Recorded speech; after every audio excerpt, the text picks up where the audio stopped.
O ataque do Irã em cima de Israel tem consequências na Europa. E nesse vídeo eu vou explicar por quê. Fica aí.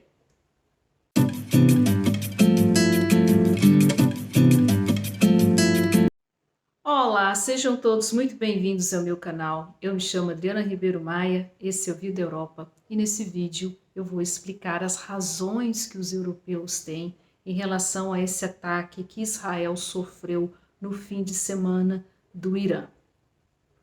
Se vocês escutarem alguns barulhos de fundo, eu peço desculpas, mas estamos com uma obra bem de frente aqui do apartamento, porque eles estão trocando os canos de água. A gente está tentando aqui uma nova forma de gravar, eu espero que vocês também gostem. Estou com esse microfone para diminuir o máximo o barulho. E vamos lá. E claro, mais aqueles recadinhos de YouTube. Se vocês curtem histórias cotidianas Brasil e Europa, não deixe de se inscrever no canal. Aqui a gente faz uma mistura de vídeos. Às vezes você vê lifestyle, como por exemplo o vídeo anterior, onde eu falei sobre os cosméticos da vez, mas também a gente traz vídeos relacionados sobre política Europa, muito importante. Não somente para a comunidade brasileira que mora na Europa ou mora aqui na Áustria, mas também para os brasileiros entenderem como a política funciona aqui. Agora que você já deu o seu joinha e já se inscreveu, eu vou pegar o meu óculos, porque eu vou colar aqui da minha pauta.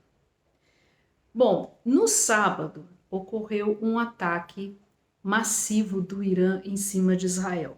Eu estava dando olhada, nesse vídeo eu vou só me atentar no aspecto político, tá?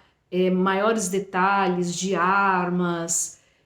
Existem muitos bons canais aqui do YouTube, inclusive eu recomendo o canal Hoje no Mundo Militar, que ali ele explica tudo direitinho, as armas, tudo aqui a gente só vai se atentar ao lado político. Vamos lá. Foram mais de 200 drones e mísseis em direção a Israel saindo do Irã. Isso foi mais ou menos no sábado à noite, era mais ou menos por volta de entre 10 e 11 horas horário local. Foi a primeira vez que o Irã atacou Israel. E a justificativa, eu vou ler aqui. Irã diz ter feito isso para retalhar o ataque israelense contra o prédio da embaixada iraniana em Damasco. Damasco é a capital da Síria. No 31 de março, que aí estava o chefe do que eles chamam da Revolução Iraniana. Na verdade, o Irã ele tem um exército normal e tem esse exército revolucionário dos Ayatollahs, cujo chefe, eu espero que eu esteja pronunciando certo, Mohammad Reza Zaed, e outros oficiais que também morreram nesse ataque. Inclusive, esse senhor, o Reza Zaed, é considerado o mentor dos ataques que Israel sofreu no 7 de outubro, partindo da faixa de Gaza com o Hamas. O Irã nunca tolerou Israel, nunca tolerou os Estados Unidos, desde a Revolução dos Ayatollahs em 1979, e desde sempre, eles sempre vêm falando que vai atacar os Estados Unidos e coisa e tal. Só que essa foi a primeira vez que eles efetivamente atacaram. Até então, eles usaram as chamadas, se a gente pode dizer dessa forma, linhas auxiliares, né? Os grupos terroristas, no caso o Hamas, que ocupou a faixa de Gaza. Inclusive agora, eu estava vendo as últimas notícias antes de gravar esse vídeo, praticamente eles conseguiram amenizar, ou vamos dizer assim, não vou falar a palavra desaparecer, porque esses grupos eles podem se reorganizar muito rapidamente. O Hezbollah, né, que está no sul do Líbano, e o outro, eu espero que eu esteja pronunciando certo, o tal dos Houthis no Iêmen, que inclusive eles também vêm atacando. Agora eu me esqueci o nome do canal, quando eu for editar o vídeo eu coloco. Eles vêm atacando vários navios aí também, vamos dizer assim, financiados pelo Irã e também contra Israel.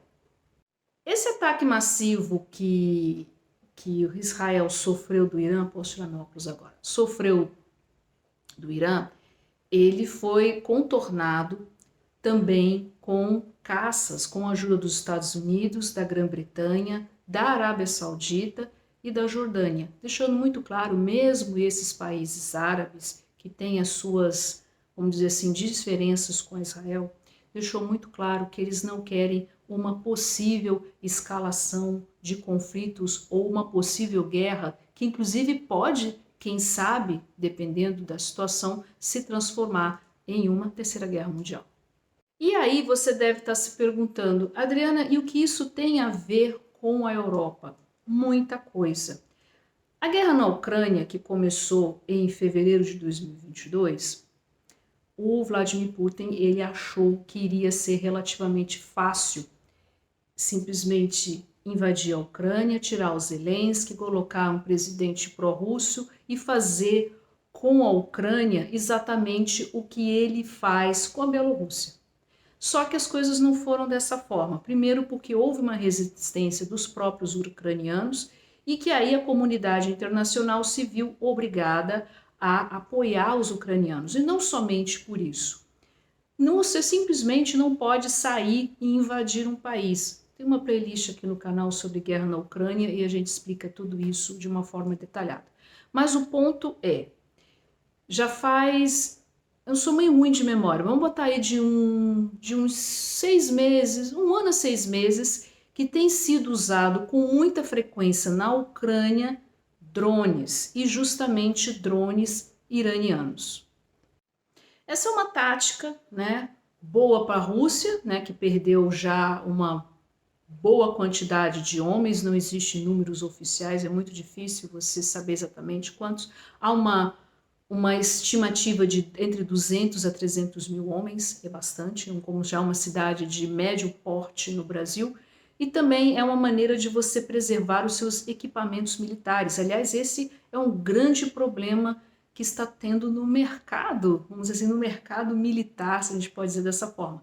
Simplesmente não há armas, não há balas, não há munição. Porque com toda essa, vamos dizer assim, essa tentativa de reorganização do tabuleiro geopolítico faz com que os países se sintam obrigados a se armar, de maneiras que em muitos casos nem sempre o país possa doar armas para a Ucrânia. Aliás, isso tem sido um debate muito grande aqui na Europa.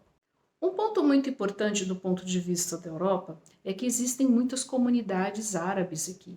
E uma potencial guerra na região pode gerar também conflitos aqui na Europa. A gente já viu e tem acompanhado o pessoal que mora aqui na Europa e também a própria imprensa no Brasil, embora às vezes um pouco tendencioso, mas também falando dos muitos protestos que vêm ocorrendo pró-Palestina, o que a princípio um protesto pró-Palestina acaba não sendo ruim, mas que muitas vezes acaba se transformando num protesto contra Israel e toda aquela questão de antissemitismo que infelizmente está muito em alta aqui na Europa.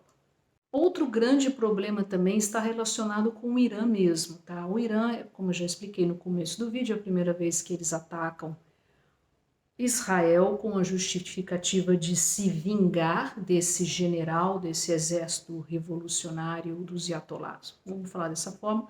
Mas também existe um outro ponto muito importante nessa história. Não sabemos exatamente se o Irã tem ou não a bomba atômica. E aí eu volto para o meu óculos. No ano de 2018 ou 2019, quando eu editar o vídeo eu boto o ano certinho, o Donald Trump saiu, então o presidente dos Estados Unidos, ele se retirou do acordo nuclear com o Irã. E desde então, mesmo que haja visitas periódicas da agência nuclear da ONU para saber se eles estão ou não enriquecendo urânio, não se sabe ao certo. Se por acaso o Irã vier a ter uma bomba nuclear, seguramente isso é um grande problema para Israel ou um problema para o mundo também. Para concluir esse vídeo, é muito importante a gente observar o que vai acontecer nas próximas horas, qual será uma possível resposta do governo israelita em cima do Irã. Eu tenho lido e acompanhado ontem à noite, por exemplo, acompanhado mensagens e vamos dizer assim, programas de política aqui na Europa, e os líderes europeus eles têm um ponto em comum, eles estão dizendo que que Israel não deve responder militarmente o Irã, porque esse ataque ele foi contido. Inclusive Israel tem, deixa eu só ver como é que chama o negócio, o Iron Dome, que isso é muito também discutido aqui na Europa, né? Que é essa proteção, e essa proteção foi fundamental para evitar com que esses drones e mísseis causassem perdas. Tiveram algum outro problema, né? Porque foram de muito longe, inclusive eu estava vendo que alguns drones caíram exatamente no Irã mesmo, mas que evitou a perda de vidas humanas e evitou maiores, vamos dizer assim, nas bases militares em Israel. Para a Europa fica aí um recado, né, mais um dos recados, né, que Vladimir Putin anda dando, né. O primeiro grande recado que ele deu foi a morte do principal opositor russo, Navalny, né, que ele morreu nessa... Alexei Navalny, agora esse é o nome certo dele, que faleceu numa prisão na Sibéria em condições que não foram muito bem esclarecidas, embora todo mundo sabe exatamente como é, porque é uma espécie de gulag, né, dos tempos da União Soviética. E mais alarmante que eu acho, inclusive já faz um tempo que eu ando vendo vídeos nesse sentido, é que temos um tipo de ataque que possa ser também aqui na Europa, tá?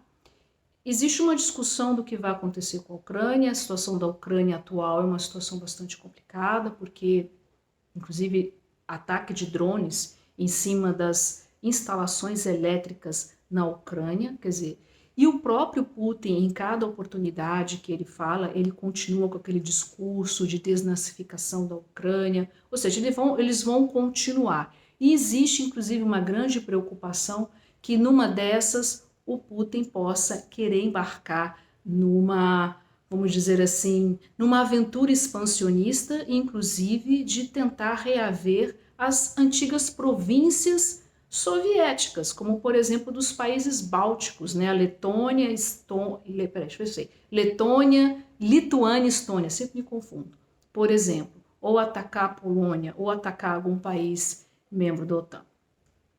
Então é isso, esse vídeo a gente fez uma pequena análise do ponto de vista político, né? É um momento muito grave, não sabemos mais uma vez se vai desencadear ou não uma terceira guerra mundial. Aqui na Europa há uma preocupação muito grande relacionada à segurança, os governos falando o que antes da invasão da Ucrânia era impensável, mas falando e dedicando parte do seu orçamento para se armar, para preparar exércitos, porque não sabemos como isso continua, mas com certeza essa aliança, que já era, vamos dizer assim, conhecida, mas esse ataque que o Irã fez em cima de Israel, usando drones e mísseis, pode ser que Putin, quem sabe, resolva fazer a mesma coisa aqui na Europa. Tá certo? Eu espero que vocês tenham gostado desse vídeo. Aqui de vez em quando a gente vai falar de política. É muito importante que vocês entendam esse assunto. Esse é um assunto muito complicado, mas é de suma importância, não somente para os brasileiros que moram na Europa, mas para você que está aí no Brasil, para você se inteirar. Estamos diante de uma mudança significativa no quadro geopolítico. Aquele mundo que a gente conhecia acabou, né? Bloco socialista, bloco capitalista, a gente está vendo a divisão entre países autocratas e países democráticos, e a gente vai ver como isso continua.